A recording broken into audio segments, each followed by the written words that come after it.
Viewers welcome back on program. So viewers end वाले section में आप गलबात करन जा रहे हैं कि यूक्रेन विचले गुरुद्वारा साहिब तो यूनाइटेड सिख धर्म इंटरनेशनल ਅਤੇ सिख डिफेंस नैटवर्क वालों गुरु ग्रंथ साहिब जी ਦੀਆਂ ਜਿਹੜੀਆਂ ਸੈਂਚੀਆਂ ਨੂੰ ਸੁਰੱਖਿਅਤ यूके ਲਿਆਂਦਾ ਗਿਆ ਹੈ।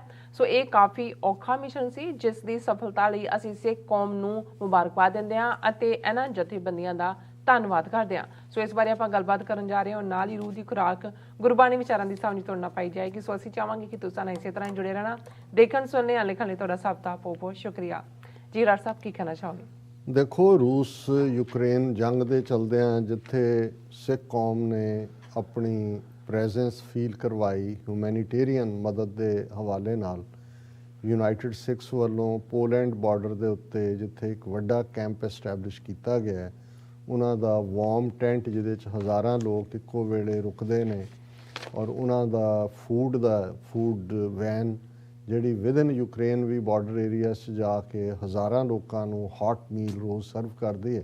ਔਰ ਇਸ ਵੇਲੇ ਉਹਨਾਂ ਦੇ ਇੱਕ ਵੱਡੇ ਐਕਟਿਵਿਸਟ ਮੈਨੂੰ ਦੱਸ ਰਹੇ ਸੀ ਕਿ ਉਹਨਾਂ ਦੀ ਟੀਮ ਦੇ ਵਿੱਚ ਜਰਮਨ, ਫਰੈਂਚ, ਦੂਸਰੇ ਲੋਕ ਵਲੰਟੀਅਰ ਨੇ ਜਿਹਨਾਂ ਬੜੇ ਬੜੇ ਉਹਨਾਂ ਦੇ ਰਿਟਾਇਰਡ ਲੋਕ ਔਰ ਉਹ ਅਪਰੋਚ ਕਰ ਰਹੇ ਨੇ ਔਰ ਉਹ ਐਪਰੀਸ਼ੀਏਟ ਕਰ ਰਹੇ ਨੇ ਔਰ ਉਹ ਆ ਕੇ ਸਰਵ ਵੀ ਕਰ ਰਹੇ ਨੇ। ਸੋ ਇਹ ਕਾਫੀ ਵੱਡੇ ਪੈਮਾਨੇ ਦੇ ਉੱਤੇ ਜਿਹੜਾ ਇਹ ਰਿਲੀਫ ਐਫਰਟ ਹਿਊਮੈਨੀਟੇਰੀਅਨ ਜਿਹੜਾ ਏਡ ਹੈ ਉਹ ਦਿੱਤੀ ਜਾ ਰਹੀ ਹੈ। ਔਰ ਅਸੀਂ ਇਸ ਕ੍ਰਾਈਸਿਸ ਦੇ ਮੁੱਢਲੇ ਦਿਨਾਂ ਦੇ ਵਿੱਚ ਜ਼ਿਕਰ ਕੀਤਾ ਸੀ ਕਿ ਓਡੀਸ਼ਾ ਜਿਹੜੀ ਪੋਰਟ ਸਿਟੀ ਹੈ ਯੂਕਰੇਨ ਦੀ, ਉਹਦੇ 'ਚ ਇੱਕ ਗੁਰਦੁਆਰਾ ਸਾਹਿਬ ਹੈ ਔਰ ਉਸ ਗੁਰਦੁਆਰਾ ਸਾਹਿਬ ਨੂੰ ਬੇਸ਼ੱਕ ਮੁੱਢਲੇ ਤੌਰ 'ਤੇ ਜਿਹੜੇ ਅਫਗਾਨਿਸਤਾਨ ਤੋਂ ਸਿੱਖ ਗਏ ਉਹਨਾਂ 'ਚ ਕੁਛ ਰਸ਼ੀਆ ਗਏ, ਯੂਕਰੇਨ ਗਏ ਜਦੋਂ ਇਹਨਾਂ ਦੇ ਫਰੈਂਡਲੀ ਰਿਲੇਸ਼ਨ ਸੀ।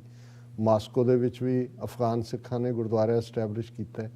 ਪਰ ਓਡੀਸ਼ਾ ਦੇ ਵਿੱਚ ਜਿਹੜਾ ਗੁਰਦੁਆਰਾ ਖਾਸ ਤੌਰ 'ਤੇ ਜਿਸ ਦਾ ਨਾਂ ਗੁਰਦੁਆਰਾ ਸ਼੍ਰੀ ਗੁਰੂ ਨਾਨਕ ਦਰਬਾਰ, ਇਹ ਉਹਨਾਂ ਨੇ ਔਰ ਜਦੋਂ ਰਸ਼ੀਆ ਨੇ ਏਅਰ ਅਟੈਕ ਕੀਤੇ ਨੇ ਪਹਿਲੇ ਜਿਨ੍ਹਾਂ ਦੇ ਉੱਤੇ ਬੰਬਾਰੀ ਜਾਂ ਦੂਜੀ ਹੋਈ ਉਹ ਇਹੀ ਓਡੀਸ਼ਾ ਪੋਰਟ ਸਿਟੀ ਸੀ ਜਿਹੜੀ ਉਹਨਾਂ ਦੀ ਫੌਜ ਨੇ ਲਈ। ਔਰ ਕਿਉਂਕਿ ਜਿਹੜੇ ਉੱਥੇ ਥੋੜ੍ਹੇ ਬਹੁਤ ਜਿਹੜੇ ਅਫਗਾਨ ਸਿੱਖ ਸੀ ਉਹ ਤਾਂ ਫੌਰਨ ਉੱਥੋਂ ਨਿਕਲ ਆਏ, ਕੁਛ ਜਿਹੜੇ ਨੇ ਉਹਨਾਂ 'ਚੋਂ ਸ਼ਾਇਦ ਇੱਕ ਅੱਧਾ ਗੁਰੂ ਗ੍ਰੰਥ ਸਾਹਿਬ ਦਾ ਸਰੂਪ ਆਪਣੇ ਨਾਲ ਲਿਆ ਸਕੇ ਜਦੋਂ ਹੁਣ ਤੁਸੀਂ ਭੱਜ ਰਹੇ ਹੁੰਦੇ ਹੋ ਬੰਬਾਰਡਮੈਂਟ 'ਚ ਤਾਂ। ਲੇਕਿਨ ਗੁਰੂ ਗ੍ਰੰਥ ਸਾਹਿਬ ਦੀਆਂ ਸੈਂਚੀਆਂ ਵੀ ਔਰ ਸੈਂਚੀਆਂ ਮੈਂ ਆਪਣੇ ਪਾਕਿਸਤਾਨੀ ਭਰਾਵਾਂ ਭੈਣਾਂ ਨੂੰ ਦੱਸਦੇ ਹਾਂ ਕਿ ਇੱਕ ਗੁਰੂ ਗ੍ਰੰਥ ਸਾਹਿਬ ਹੋਲ ਵੋਲਿਊਮ ਹੈ 1430 ਉਸ ਦੇ ਅੰਗ ਨੇ, ਅਸੀਂ ਲਫ਼ਜ਼ ਇਸਤੇਮਾਲ ਕਰਦੇ ਹਾਂ ਪੇਜਿਸ। ਔਰ ਜੇ ਉਹਨਾਂ ਨੂੰ ਔਰ ਉਹ ਤਾਂ ਕਿਉਂਕਿ ਗੁਰੂ ਗ੍ਰੰਥ ਸਾਹਿਬ ਜਾਗਤ ਜੋਤ ਗੁਰੂ ਨੇ, ਚਵਰ ਤਖਤ ਦੇ ਮਾਲਕ, ਚਵਰ ਛਤਰ ਤਖਤ ਦੇ ਮਾਲਕ। ਸੋ ਗੁਰੂ ਗ੍ਰੰਥ ਸਾਹਿਬ ਤਾਂ ਇੱਕ ਜਿਵੇਂ ਕਿੰਗ ਆਫ ਦਾ ਕਿੰਗਸ ਵਾਂਗ ਟਰੀਟ ਹੁੰਦਾ ਔਰ ਗੁਰਦੁਆਰਾ ਸਾਹਿਬ 'ਚ ਮੁੱਖ ਤੌਰ 'ਤੇ ਗੁਰੂ ਗ੍ਰੰਥ ਸਾਹਿਬ ਦੀ ਬੀੜ ਉਹ ਕੰਬਾਈਨਡ ਜਿਹਨੂੰ ਅਸੀਂ ਸਕ੍ਰਿਪਚਰ ਲਫ਼ਜ਼ ਤਾਂ ਕਿਸੇ ਲਈ ਵੀ ਇਸਤੇਮਾਲ ਹੁੰਦਾ ਪਰ ਅਸੀਂ ਸਮਝਾਉਣ ਲਈ ਸਕ੍ਰਿਪਚਰ ਇਸਤੇਮਾਲ ਕਰਦੇ ਹਾਂ। ਅਦਰਵਾਈਜ਼ ਐਟਰਨਲ ਗੁਰੂ ਨੇ ਜਾਗਤ ਜੋਤ, ਉਹਦੇ ਲਈ ਸਕ੍ਰਿਪਚਰ ਲਫ਼ਜ਼ ਜਿਹੜਾ ਢੁਕਦਾ ਨਹੀਂ ਹੈ ਪਰ ਸਮਝ ਗੋਚਰਾ ਕਰਨ ਦੇ ਲਈ।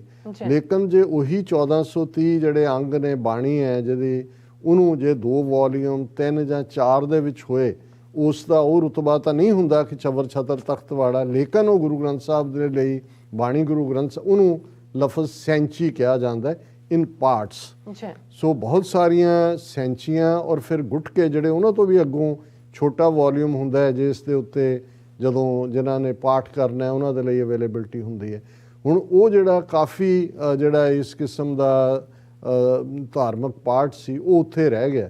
ਹੁਣ ਉਹਨਾਂ ਜਿਹੜੇ ਸਿੱਖ ਉੱਥੋਂ ਓਡੀਸ਼ਾ ਤੋਂ ਆਏ ਉਹਨਾਂ ਦੇ ਵਿੱਚ ਕਿਤੇ ਨਾ ਕਿਤੇ ਗਿਲਟ ਵੀ ਸੀ ਕਿ ਅਸੀਂ ਤਾਂ ਆ ਗਏ।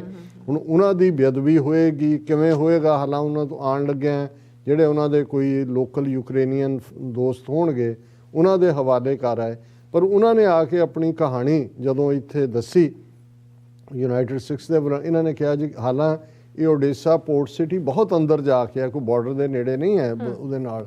ਔਰ ਉਹਨਾਂ ਨੇ ਫਿਰ 3 ਆਰਗੇਨਾਈਜੇਸ਼ਨਸ ਮੁੱਖ ਤੌਰ ਦੇ ਉੱਤੇ ਯੂਨਾਈਟਿਡ ਸਿਕਸ ਅਤੇ ਜਿਹੜੀ 3H ਆਰਗੇਨਾਈਜੇਸ਼ਨ ਹੈ ਜਿਨ੍ਹਾਂ ਦੀ ਸਿੱਖ ਧਰਮ ਇੰਟਰਨੈਸ਼ਨਲ ਔਰ ਸਿੱਖ ਡਿਫੈਂਸ ਨੈਟਵਰਕ UK, ਉਹਨਾਂ ਨੇ ਪਲਾਨ ਕੀਤਾ ਕਿ ਕਿਵੇਂ ਉੱਥੋਂ ਇਹਨਾਂ ਨੂੰ ਜਿਹੜਾ ਸੈਂਚੀਆਂ ਨੂੰ ਸੇਫਲੀ ਕੱਢਿਆ ਜਾ ਸਕਦਾ ਹੈ ਔਰ ਕਿਵੇਂ ਜਿਹੜੇ ਸਿਮਰਨ ਸਿੰਘ ਨਾਂ ਦੇ ਸਿੰਘ ਜਿਹੜੇ ਗੋਰਾ ਸਿੱਖ ਹੈ ਔਰ ਉਹਨਾਂ ਦੀ ਕਿਵੇਂ ਅਮਰੀਕਨਾਂ ਨੇ ਵੀ ਇਸ ਦੇ ਉੱਤੇ ਜਦੋਂ ਉਹਨਾਂ ਨੂੰ ਕਿਹਾ ਕਿ ਭਾਈ ਸਾਡੇ ਲਈ ਆਪਣੀ ਜਾਨ ਨਾਲੋਂ ਵੀ ਕੀਮਤੀ ਸਾਡੇ ਫੇਥ ਦਾ ਸਟੱਫ ਹੈ, ਉਹਨਾਂ ਨੇ ਵੀ ਮਦਦ ਕੀਤੀ। ਕਿਵੇਂ ਉਹ ਪਹੁੰਚੇ, ਕਿਵੇਂ ਹੈ, ਇਹ ਇੱਕ ਸੀਕ੍ਰੇਟ ਆਪਰੇਸ਼ਨ ਵਾਂਗ ਹੀ ਸੀ, ਪਰ ਅਸੀਂ ਇਹ ਸਮਝਦੇ ਹਾਂ ਕਿ ਭਾਈ ਗੁਰੂ ਨੇ ਕਾਮਯਾਬੀ ਬਖਸ਼ੀ। ਔਰ ਇਹ ਖਬਰ ਆਲਮੋਸਟ ਸਾਰੀ ਮੀਡੀਆ 'ਚ ਲੱਗੀ ਹੈ ਕਿ ਈਵਨ ਇੰਗਲਿਸ਼ ਟ੍ਰਿਬਿਊਨ ਜਿਹੜੀ ਅਦਰਵਾਈਜ਼ ਕੋਈ ਖਬਰ ਘੱਟ ਹੀ ਸਿੱਖਾਂ ਦੀ ਚੁੱਕਦੀ ਹੈ, ਉਹਨੇ ਵੀ ਹੈਡਲਾਈਨ ਲਾਈ 6 scriptures brought to UK from Ukraine, ਕਿ ਭਾਈ ਕਿਵੇਂ ਇਹ ਜਿਹੜੀ ਆਈ। ਔਰ ਪੰਜਾਬੀ ਅਜੀਤ ਨੇ ਵੀ, ਔਰ ਉੱਥੋਂ ਜਿਹੜਾ ਕੱਢ ਕੇ,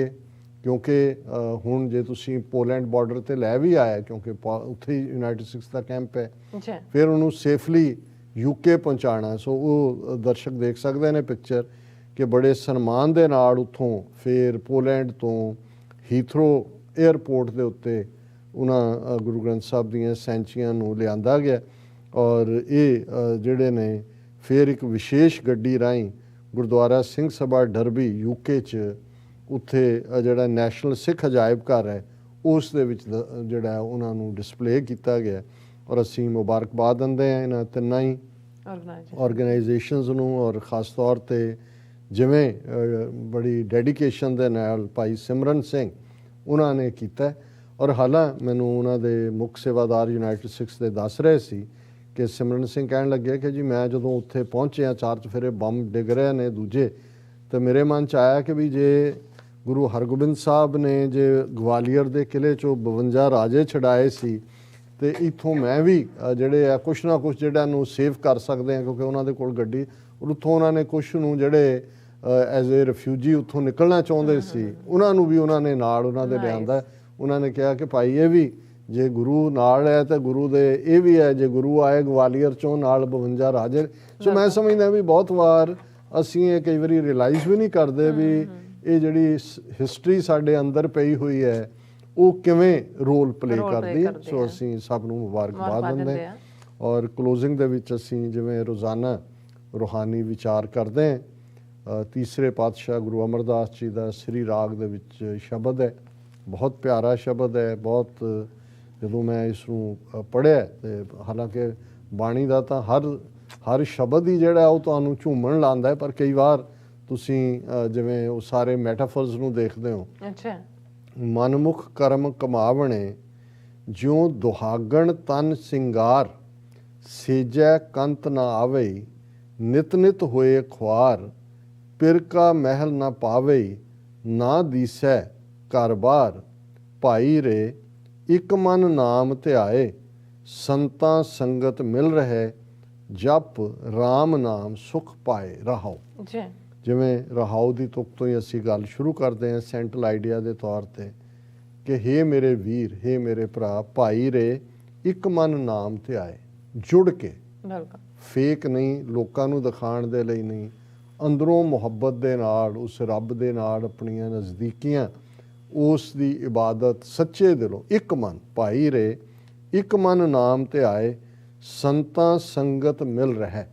ਹਮੇਸ਼ਾ ਅਕਸਰ ਅਸੀਂ ਜਦੋਂ ਅੰਗਰੇਜ਼ੀ ਨਵੀਂ ਸ਼ੁਰੂ ਕਰਦੇ ਹਾਂ 5ਵੀਂ 6ਵੀਂ 'ਚ, ਹੁਣ ਤਾਂ ਖੈਰ ਜੰਮਦਿਆਂ ਨੂੰ ਹੀ ਪੜ੍ਹਾਉਣ ਲੱਗ ਗਏ ਉੱਥੇ, ਤੇ ਉਹ ਇੱਕ ਕਹਾਣੀ ਦੇ ਵਿੱਚ ਥੱਲੇ ਹੁੰਦਾ ਸੀ ਕਿ ਇਹ man is known by the company he keeps, ਕਿ ਜੇ ਤੁਸੀਂ ਬੰਦੇ ਨੂੰ ਪਰਖਣਾ ਤੇ ਉਹ ਕਿਹੋ ਜਿਹੇ ਲੋਕਾਂ ਦੇ ਵਿੱਚ ਰਹਿੰਦਾ, ਤੇ ਸੰਗਤ ਦੇ ਨਾਲ ਕੁਸੰਗਤ, ਕੱਕਾ ਲਾ ਦਿਓ ਤੇ ਕਪੁੱਤਰ ਕੁਸੰਗਤ, ਤੇ ਉਹ ਕਿਵੇਂ ਤੁਹਾਡੇ ਮਨ ਨੂੰ ਮਾੜੇ ਪਾਸੇ ਲਾ ਦਿੰਦਾ। ਸੋ ਗੁਰੂ ਸਾਹਿਬ ਨੇ ਗੁਰਬਾਣੀ ਦੇ ਵਿੱਚ ਜਿੱਥੇ ਨਾਮ ਜਪਣ ਦੇ ਉੱਤੇ, ਰੱਬ ਦੀ ਯਾਦ ਦੇ ਉੱਤੇ ਸਟ੍ਰੈਸ ਹੈ, ਦੂਸਰੀ ਸਟ੍ਰੈਸ ਸੰਗਤ ਦੇ ਉੱਤੇ ਹੈ। ਜਦੋਂ ਤੁਸੀਂ ਸਤ ਸੰਗਤ 'ਚ ਹੁੰਦੇ ਹੋ ਤੇ ਸਤ ਸੰਗਤ ਐਸੀ ਜਾਣੀ ਹੈ ਜਿੱਥੇ ਇੱਕੋ ਨਾਮ ਵਖਾਣੀ ਹੈ, ਜਿੱਥੇ ਇੱਕ ਰੱਬ ਦੀ ਗੱਲ ਹੋਏ ਉਹ ਸਤ ਸੰਗਤ ਹੈ।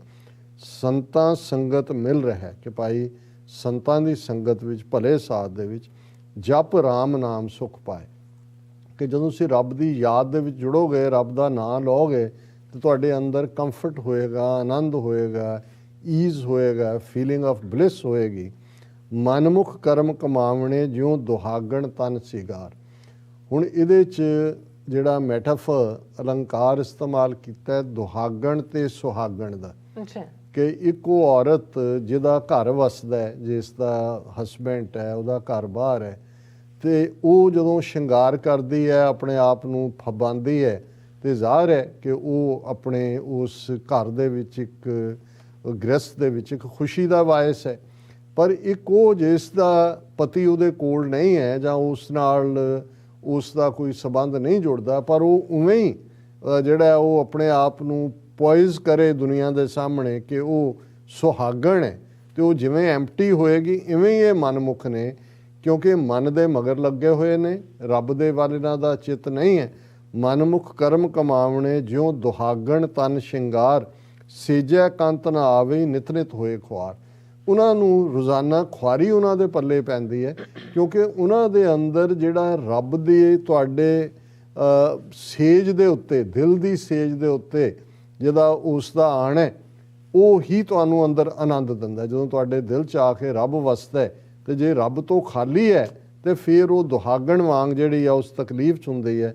ਪਿਰ ਕਾ ਮਹਿਲ ਨਾ ਪਾਵੇ ਨਾ ਦੀਸੈ ਘਰ-ਬਾਰ। ਉਹਨੂੰ ਉਹ ਪਿਆਰਾ ਰੱਬ ਕਦੇ ਮਿਲਦਾ ਨਹੀਂ ਹੈ, ਉਹ ਉਸ ਦੇ ਮਹਿਲ ਤੋਂ, ਉਸ ਰੱਬ ਦੇ ਘਰ-ਬਾਰ ਤੋਂ, ਉਸ ਦੀ ਕੁਰਬਤ ਤੋਂ ਕੋਹਾਂ ਦੂਰ ਹੁੰਦੀ ਹੈ।